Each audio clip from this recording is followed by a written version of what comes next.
بسم اللہ الرحمن الرحیم اللہم صلی علی محمد عبدک و رسولک علی المؤمنین والمؤمنات والمسلمین والمسلمات۔ رمضان اور عید کے تعلق سے 11ویں نشست ہے۔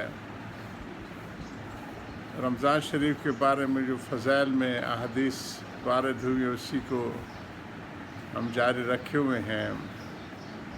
عن ابی ہریرہ رضی اللہ عنہ قال قال رسول اللہ صلی اللہ علیہ وسلم ثلاثۃ لا ترد دعواتهم الی آخر الحدیث۔ حضور صلی اللہ علیہ وسلم کے ارشاد ہے کہ 3 آدمیوں کی دعا رد نہیں ہوتی۔ ایک روزہ دار کے افطار کے وقت، دوسرا عادل بادشاہ کی، اور تیسری مظلوم کی، جس کو حق تعالی شانہ بادلوں سے اوپر اٹھا لیتے ہیں اور آسمان کے دروازے اس کے لیے کھول دیے جاتے ہیں۔ ارشاد ہوتا ہے کہ میں تیری ضرور مدد کروں گا، وہ کسی مصلحت سے کچھ دیر ہو جائے۔ در منصور میں حضرت عائشہ رضی اللہ عنہا سے نقل کیا گیا، جب رمضان آتا تھا تو نبی کریم صلی اللہ علیہ وسلم کا رنگ بدل جاتا تھا اور نماز میں اضافہ ہو جاتا تھا اور دعا میں بہت عاجزی فرماتے تھے اور خوف غالب ہو جاتا تھا۔ دوسری روایت میں فرماتی ہیں کہ رمضان کے ختم تک بستر پر تشریف نہیں لاتے تھے۔ ایک روایت میں کہ حق تعالی شانہ رمضان میں عرش کے اٹھانے والے فرشتوں کو حکم فرما دیتے ہیں کہ اپنی اپنی عبادت چھوڑ دو اور روزہ داروں کی دعاؤں پر آمین کہا کرو۔ بہت سی روایت سے رمضان کی دعا کا خصوصیت سے قبول ہونا معلوم ہوتا ہے، اور یہ بے تردد بات ہے کہ جب اللہ کا وعدہ ہے اور سچے رسول صلی اللہ علیہ وسلم کا نقل کیا ہوا ہے تو اس کے پورے ہونے میں کچھ تردد نہیں۔ لیکن اس کے بعد بھی بعض لوگ کسی غرض کے لیے دعا کرتے ہیں مگر وہ کام نہیں ہوتا، تو اس سے یہ نہیں سمجھ لینا چاہیے کہ وہ دعا قبول نہیں ہوئی، بلکہ دعا کے قبول ہونے کے معنی سمجھ لینا چاہیے۔ نبی کریم صلی اللہ علیہ وسلم کے ارشاد ہے کہ جب مسلمان دعا کرتا ہے بشرطے کہ قطع رحمی یا کسی گناہ کی دعا نہ کرے، تو حق تعالی شانہ کے یہاں سے 3 چیزوں میں سے ایک چیز ضرور ملتی ہے۔ یا خود وہی چیز ملتی ہے جس کی دعا کی، اس کے بدلے میں کوئی برائی یا اس کے بدلے میں کوئی برائی مصیبت اس سے ہٹا دی جاتی ہے، یا آخرت میں اس قدر ثواب اس کے حصے میں لگا دیا جاتا ہے۔ ایک حدیث میں آئے کہ قیامت کے دن حق تعالی شانہ بندے کو بلا کر ارشاد فرمائیں گے کہ اے میرے بندے، میں نے تجھے دعا کرنے کا حکم دیا تھا اور اس کے قبول کرنے کا وعدہ کیا تھا۔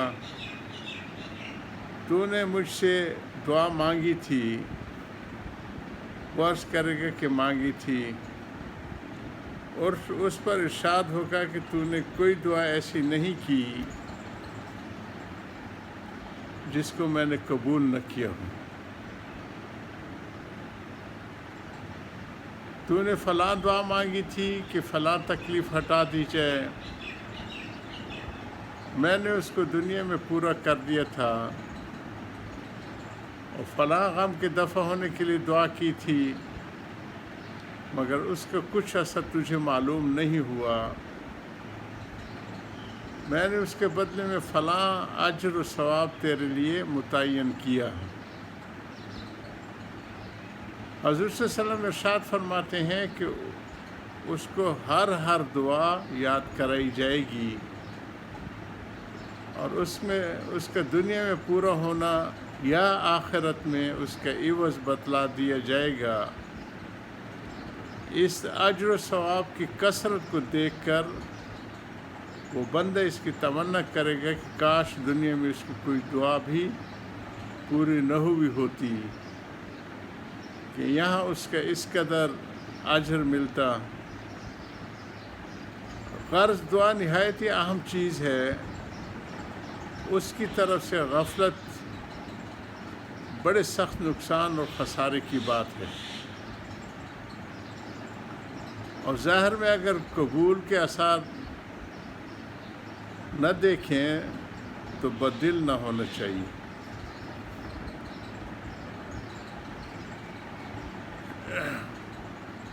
اس سے یہ بھی معلوم ہوتا ہے کہ اس میں حق شانہ تعالی بندے ہی کے مسالے پر نظر فرماتے ہیں۔ اگر اس کے لیے اس چیز کی عطا فرمانا مصلحت ہوتا ہے تو مرحمت فرماتے ہیں، وہی چیز عطا فرما دیتے ہیں، ورنہ نہیں۔ یہ بھی اللہ کا بڑا احسان ہے کہ ہم لوگ بسا اوقات اپنی نافہمی سے ایسی چیز مانگتے ہیں جو ہمارے مناسب نہیں ہوتی۔ اس کے ساتھ دوسری ضروری اور اہم بات قابل لحاظ یہ ہے کہ بہت سے مرد اور عورتیں تو خاص طور سے اس مرض میں مبتلا ہیں کہ بسا اوقات غصے اور رنج میں اولاد وغیرہ کو بد دعا دیتے ہیں۔ یاد رکھے کہ اللہ جل شانہ کے عالی دربار میں بعض اوقات ایسے خاص قبولیت کے ہوتے ہیں کہ جو مانگو مل جاتا ہے۔ یہ احمق غصے میں اول تو اولاد کو کوستی ہیں، اور جب وہ مر جاتی ہے یا کسی مصیبت میں مبتلا ہو جاتی ہے تو پھر روتی پھرتی ہیں۔ اس کا خیال بھی نہیں آتا کہ یہ مصیبت خود ہی اپنی بد دعا سے مانگی ہے۔ نبی کریم صلی اللہ علیہ وسلم کا ارشاد ہے کہ اپنی جانوں اور اولادوں کو نیز مال و خادموں کو بد دعا نہ دیا کرو، مبادا اللہ کی کسی ایسے خاص وقت میں واقع ہو جائے جو قبولیت کا ہے، بالخصوص رمضان مبارک کا تمام مہینہ تو بہت ہی خاص وقت ہے، اس میں اہتمام سے بچنے کی کوشش اشد ضروری ہے۔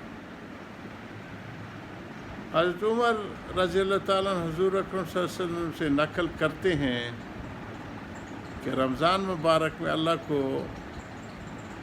یاد کرنے والا شخص بخشایا ہے، اور اللہ سے مانگنے والا نامراد نہیں رہتا۔ حضرت ابن مسعود رضی اللہ عنہ کی ایک روایت سے ترغیب میں نقل کیا ہے کہ رمضان کے ہر رات میں ایک منادی پکارتا ہے کہ اے خیر کی تلاش کرنے والے متوجہ ہو اور آگے بڑھ، اور اے برائی کی طالب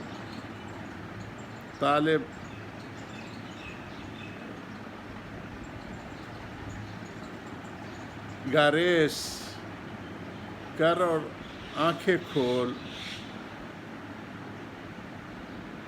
اس کے بعد وہ فرشتہ کہتے کوئی مغفرت کو چاہنے والا ہے کہ اس کی مغفرت کی جائے،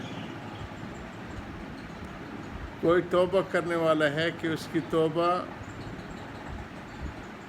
قبول کی جائے، کوئی دعا کرنے والا ہے کہ اس کی دعا قبول کی جائے، کوئی مانگنے والا ہے کہ اس کا سوال پورا کیا جائے۔ اس سب کے بعد یہ امر بھی نہایت ضروری اور قابل لحاظ ہے کہ دعا کے قبول ہونے کے لیے کچھ شرائط بھی وارد ہوئی ہیں کہ ان کے فوت ہونے سے بسا اوقات دعا رد کر دی جاتی ہے، من جملہ ان کے حرام غذا، اس کی وجہ سے بھی دعا رد ہو جاتی ہے۔ اللہ ہم سب کو قبولیت والی صفات عطا فرمائے، اس کو جاری رکھیں گے۔ وآخر دعوانا الحمدللہ رب العالمین۔